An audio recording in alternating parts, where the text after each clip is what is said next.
Hi everybody, welcome to my YouTube channel Dr. Srinivas Medical Concepts and my FB page Dr. Srinivas Concepts. This is Dr. Srinivas, neurologist from Andhra Pradesh, India. I am also the medical author of the book Focus Neurology. Today we are going to talk about a very interesting topic, management of women with epilepsy. Management of women with epilepsy. So we'll be talking about all the challenges which we encounter when we treat women with epilepsy, like the hormonal changes causing catamenial epilepsy, that is the epilepsy which occurs during menstruation, the oral contraceptives and their effects when anti-epileptic drugs are taken, some of which are hepatic enzyme inducing drugs. There is a failure of oral contraceptives and pregnancy, because some anti-epileptic drugs can cause teratogenicity in pregnant women with epilepsy, and therefore the safest drugs are levetiracetam and lamotrigine. This is a broad outline, but to understand all these three principles we need to understand concepts. So we'll go methodically. First, the hormonal changes which occur in women and the association with epilepsy. There are basically two important hormones in women. One is estrogen, second is progesterone. Estrogen is pro-convulsant and progesterone is anti-convulsant. But what is the mechanism of seizure? Seizure occurs when there is a decrease in neuroinhibitory substance gamma aminobutyric acid or increase in neuroexcitatory substance glutamate. So seizure occurs when there is a decrease in neuroinhibitory substance or an increase in neuroexcitatory substance like glutamate. So estrogen is a pro-convulsant. So how does it cause a propensity for seizures? It decreases the neuroinhibitory substance GABA, it increases the neuroexcitatory substance glutamate, and it also causes excitability of hippocampus through brain-derived neurotropic factors. So estrogen is a pro-convulsant. So whenever the estrogen level increases, a woman gets a tendency to throw seizures. On the contrary, at the other end of the spectrum, progesterone is anti-convulsant. It decreases seizures. How does progesterone decrease seizures? It increases gamma aminobutyric acid activity, that is a neuroinhibitory substance activity is increased. The neuronal firing is decreased and the kindling is suppressed. Because of these effects, progesterone is anti-convulsant and estrogen is pro-convulsant. So whenever estrogen increases and progesterone decreases, a woman has got a tendency to throw seizures. So now let's check out on catamenial epilepsy. What is catamenial epilepsy? Catamenial epilepsy is an epilepsy related to menstruation. In fact, it is derived from the Greek word katamenios. Katamenios means monthly. So women gets periods monthly, catamenios, so it is known as catamenial epilepsy. So when the seizures occur and are related during the various stages of menstruation, we call that as catamenial epilepsy. So occurrence of seizures in relation to menstruation, we call it as catamenial epilepsy. Catamenial epilepsy or seizures can occur in two stages during the menstruation. One is during the ovulation phase and second just before menstruation. In these two stages of menstruation, why a woman has got a tendency for epilepsy is because during ovulation or at the time of ovulation, estrogen level or the ratio of estrogen is more than progesterone. So it is a pro-convulsant state.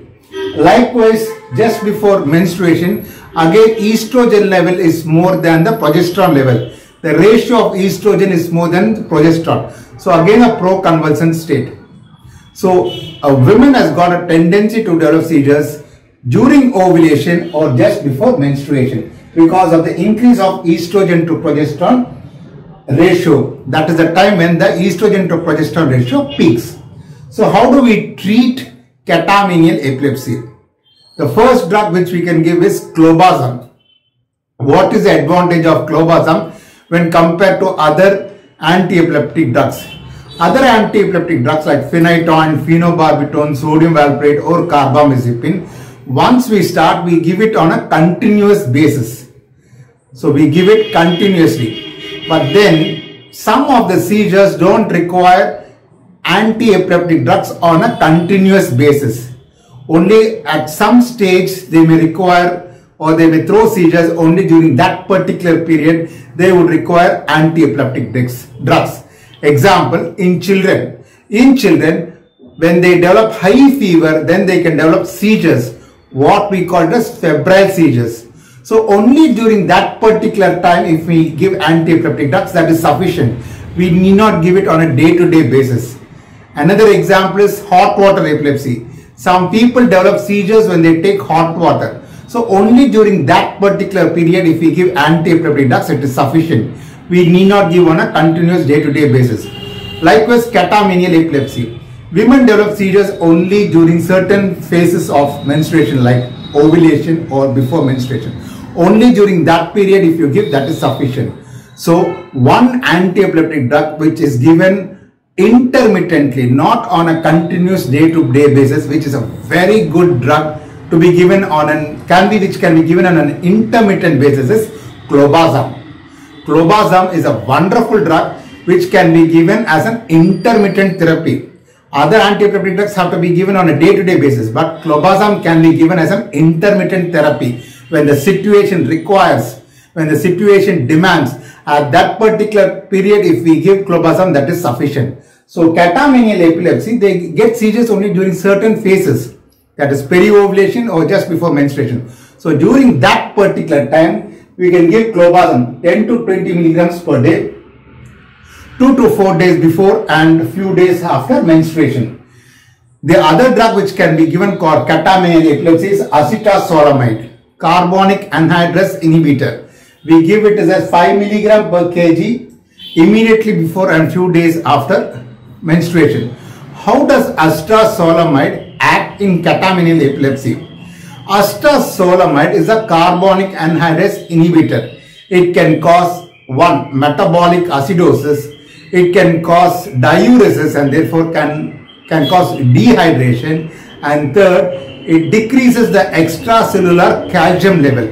But by these speculated mechanisms, acetazolamide could be used as an anti-epileptic therapy for women suffering from catamenial epilepsy. So the other drug which we use is acetazolamide. The third, as I said, estrogen is pro-convulsant, but progesterone is anti-convulsant. So we can give chemicals, hormonal substances which have got progesterone at a higher level.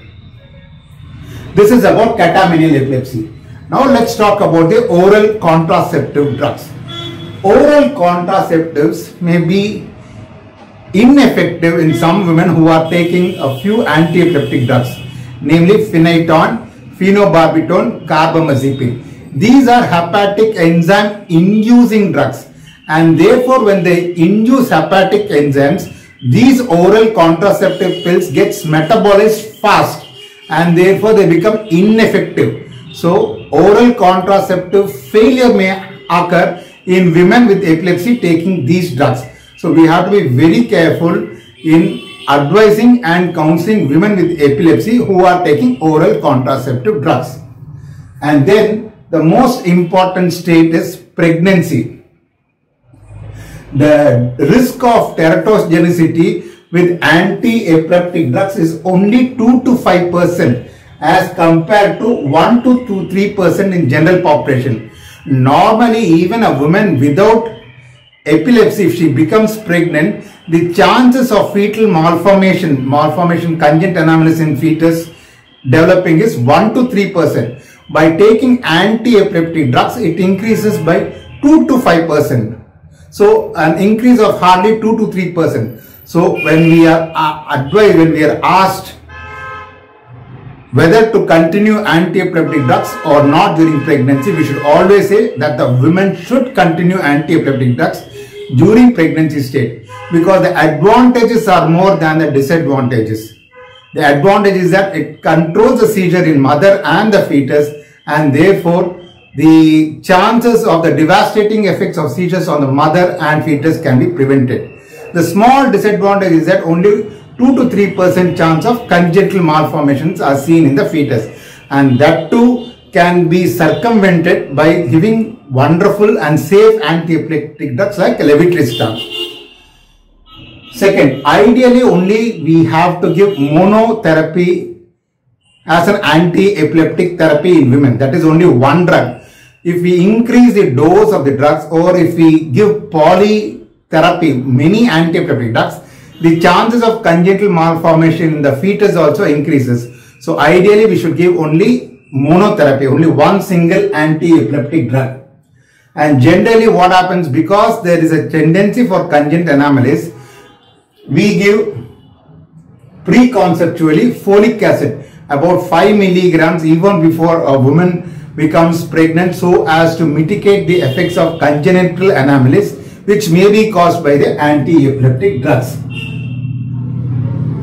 The drug which we are all scared, which we are all worried, is sodium valproate.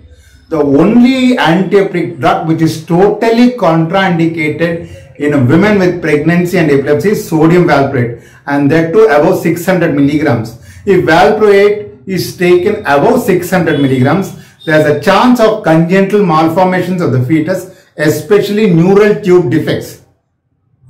So, as far as possible, we should avoid giving sodium valproate in a pregnant woman with epilepsy. But if we have to give sodium valproate because it is the drug of choice for some of the seizures, if there is no other go, we have to restrict the dose to as little as possible, ideally below 600 milligrams.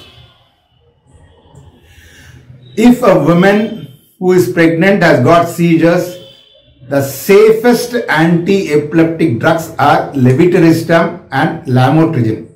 Levetiracetam is a very safe anti-epileptic drug that can be given in pregnant women with epilepsy, because levetiracetam neither induces hepatic enzymes, nor gets inhibited by hepatic enzymes, nor gets altered by the liver metabolism.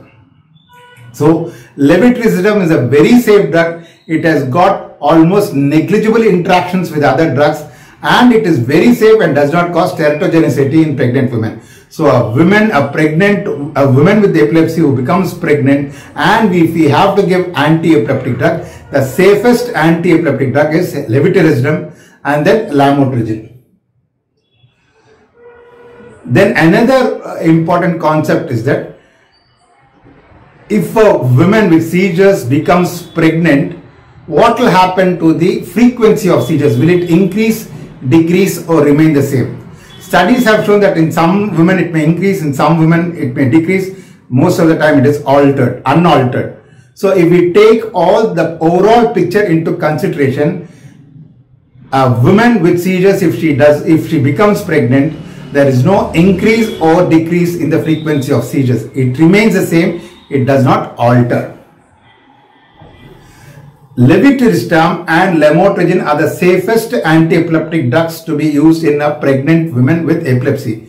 But levetiracetam and lamotrigine dose levels may decrease in the 3rd trimester of pregnancy, and therefore we should always remember this and increase the dose of levetiracetam and lamotrigine, especially in the 3rd trimester of pregnancy.